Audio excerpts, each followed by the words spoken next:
You know, when you look at all the chaos in the world, the corruption, the social decay, it's so easy to think there must be some grand evil plan behind it all. But what if the real enemy isn't some malicious mastermind? What if it's something far more common and way, way more dangerous? Yeah, that's where this famous saying comes in. Hanlon's razor. It's basically our starting point for this whole discussion. It suggests that maybe, just maybe, we're constantly misdiagnosing the root cause of our problems. We're looking for these complex, evil conspiracies when the answer might be something else entirely. So that really is the central question, isn't it? Are our troubles the work of these cunning, evil geniuses? Or are they the chaotic, destructive result of a force that's all around us every single day? And this is where we get to the work of an Italian economic historian named Carlo Cipolla. He wrote this absolutely brilliant and, let's be honest, kind of terrifying essay to really dig into this force. He wasn't just complaining about it, he was trying to build a real framework to detect and maybe even neutralize what he saw as the single greatest threat to human happiness and well-being. Okay, so before we can even get into what stupid really means, Cipolla says we have to get our heads around just how big this problem is. Its sheer scale and its fundamental nature. And that's where his first two laws come into play. All right, law number 1. And this one's, well, it's a bit of a cold shower. No matter how cynical you think you are still underestimating how many stupid people are out there. It's just a constant, universal fact of life. And if you really think about that, the implication is pretty chilling. It means day in and day out, you're going to get blindsided. People you thought were smart, people you trusted, will suddenly pull a move that is so profoundly stupid it takes your breath away. They pop up out of nowhere, usually at the worst possible moment. Okay, so if these folks are everywhere, where exactly are they? Well, the second law gives us the answer. Literally everywhere. Stupidity is a totally independent variable. It's like an equal opportunity affliction. Just look at this list. It really shows you the terrifying reach of that second law. Your education level, how much money you have, your social status, your job. Absolutely none of it gives you a free pass. As Cipolla points out, you'll find the same percentage of stupid people in a room full of Nobel Prize winners as you will anywhere else. There's nowhere to hide. All right, so we've established that stupid people are this constant, unpredictable force. But what does Cipolla actually mean when he uses the word stupid? His next law gives us a really precise, actionable definition. Yeah, and this is the key question, right? Stupid is a word we throw around all the time. But Cipolla isn't just tossing out insults here. He's trying to create an almost scientific classification based entirely on the results of a person's actions. So here's how he breaks it down. He divides all of humanity into 4 basic groups. First, you've got the helpless. They do things that create a gain for someone else, but at a loss to themselves.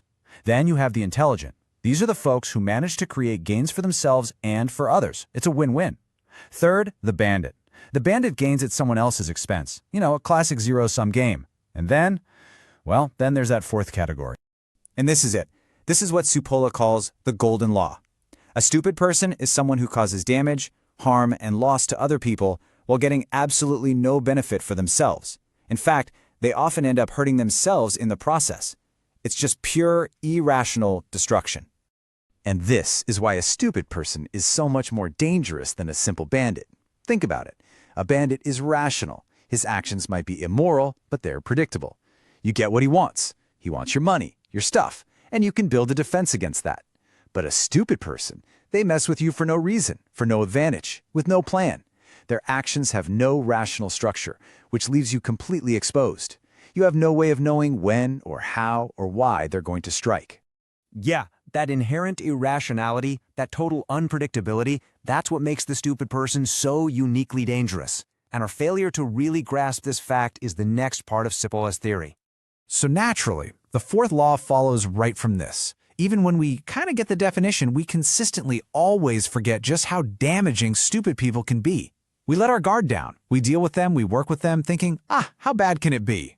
And it always, infallibly, turns out to be a massive, costly mistake.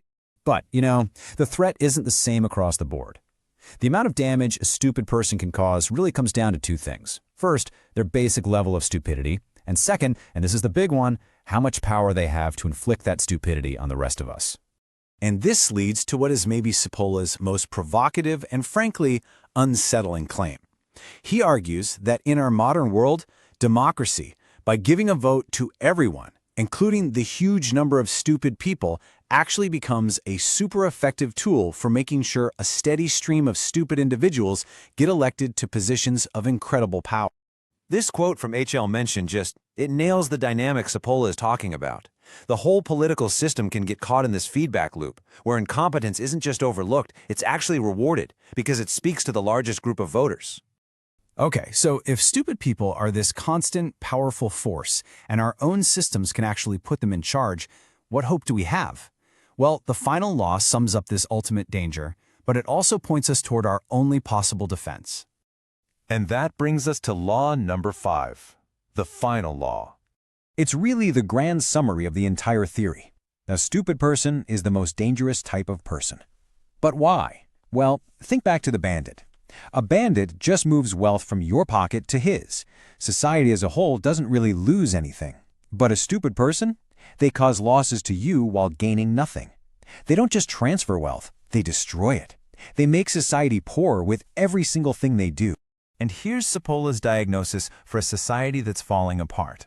He says it's not that the number of stupid people goes up. Remember, that's a constant. What happens is the non-stupid population changes. You get this alarming rise of bandits in power and at the same time an equally alarming growth in the number of helpless people. That combination is like pouring gasoline on a fire. It just massively amplifies the destructive power of the stupid.